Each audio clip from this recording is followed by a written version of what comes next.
everybody? This is Whiskey in the Six. I'm Rob, doing Bulleit Bourbon Full Proof, Barrel Strength, whatever you Americans are calling it these days. This one is 62.7%. It says limited bottling, so this is batch 5. There's several batches, and each one is limited to whether it's a few thousand, tens of thousands. Limited bourbon is always one of those things that gets everybody's attention, especially in North America. 62.7%. Gonna nose this, taste it, give it a mark. So right off the hop, you get your traditional bourbon notes. There's that nice barrel char, brown sugar, like almost like a little bit of like a burnt brown sugar. Nice vanilla notes as well. When I first poured the glass, I got some cherry notes. I'm not getting as many cherry notes right now, but it's still kind of there. Super sweet on the nose for sure. Maybe the smallest note of like a grassy note in the background. When I first opened this bottle, it was definitely a little hotter on the nose. This has opened up quite a bit since I've opened it. I don't know, about 6-ish drams in now, and it's, I think, getting close to the money zone. Really sweet nose. On the palate,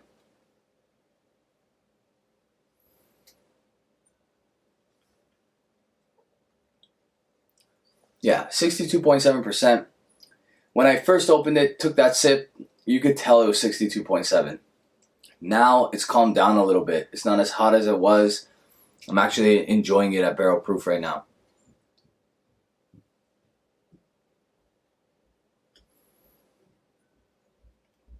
Again, nice brown sugar notes, a little bit of like a burnt brown sugar.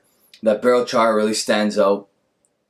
I don't know what the char level on these barrels were, but I'm gonna say at least 3, although it's not super dark.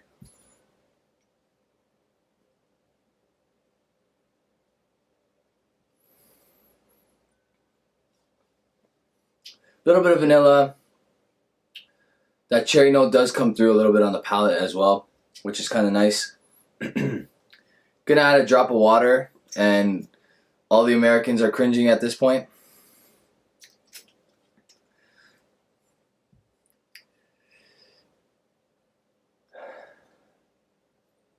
So, I will say, when I'm drinking a cask strength scotch, I almost always add water. I rarely drink a cask strength scotch at cask strength. I think you should add a little bit of water, test it out, see where it's better.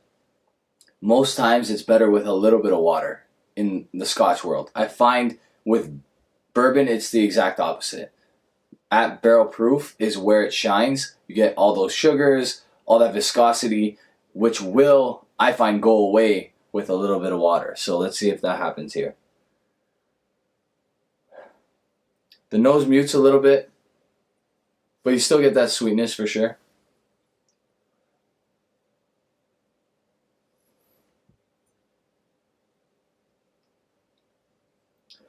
The palate stays relatively the same, maybe a little less hot. So actually maybe it did a favor here. Lots of sweetness, less cherry, more brown sugar, but still lots of sweetness, like I said. The viscosity is still there.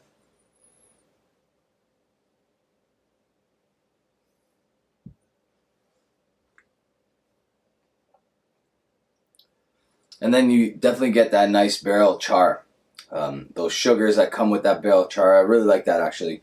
When I first opened this, I think I spent 80 or 90 Canadian on this at the LCBO. It's not always there, so when you see a barrel proof bourbon at the LCBO, you tend to just have to like instant buy and then worry about it later. So $80, $90 is not a great price for this, but in the US you can get it for a lot cheaper.